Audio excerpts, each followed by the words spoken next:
एक आदमी बड़ा ही दुखी होकर गौतम बुद्ध के पास गया।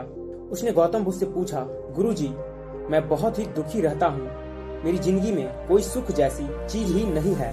सुख क्या होता है मुझे ये तक नहीं पता, क्योंकि उन्होंने अपनी जिंदगी में बहुत ही चीजों को खो चुका था और उसकी जिंदगी में उसे जो चाहिए था वो नहीं मिला था, इसलिए वो बहुत ही ज्यादा दुखी रहता था। गौतम बुद्ध ने उस आदमी को एक कहानी सुनाई। उन्होंने कहा, एक गांव था जहां पर एक इंसान रहता था जिसको कहीं न कहीं कुछ चीजें खरीदने का बड़ा शौक था। उसके पास एक आदमी आया। उस आदमी ने कहा कि मेरे पास पर्ची है जो मुझे बेचने हैं। अब इस पर्ची को कोई ले नहीं रहा था। उसने सोचा कि मैं इस पर्ची को रख लेता हूँ, लेकिन उसने उस पर्ची पर क्या लिखा था वो देखा ही नहीं। उस पर्ची में लिखा था, सदा ना रहे। अब सदा ना रहे इसका मतलब कोई नहीं जानता था। इसकी कीमत क्या हो सकती है, उसने ऐसा सोचा और उसे कुछ पैसे देकर उसने खरीद लिया और उसे अपनी पगड़ी में बांध लिया।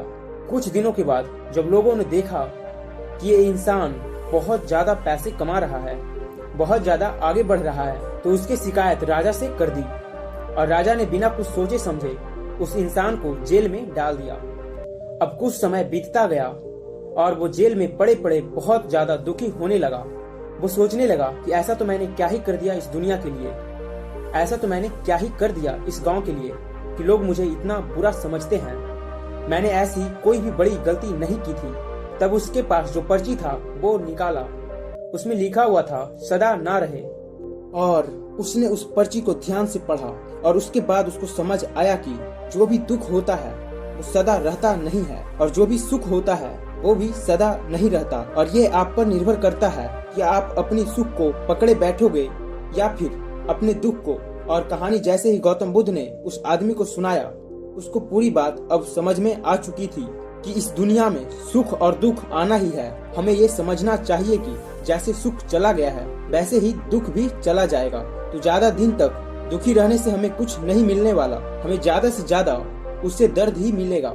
उससे बेहतर यही है कि हम ये समझें जैसे सुख चला गया है वैसे ही दुख भी चला जाएगा और दिन भी आगे बीत जाएगा और मेरी जिंदगी जैसे पहले चल रही थी वैसे ही चलती जाएगी।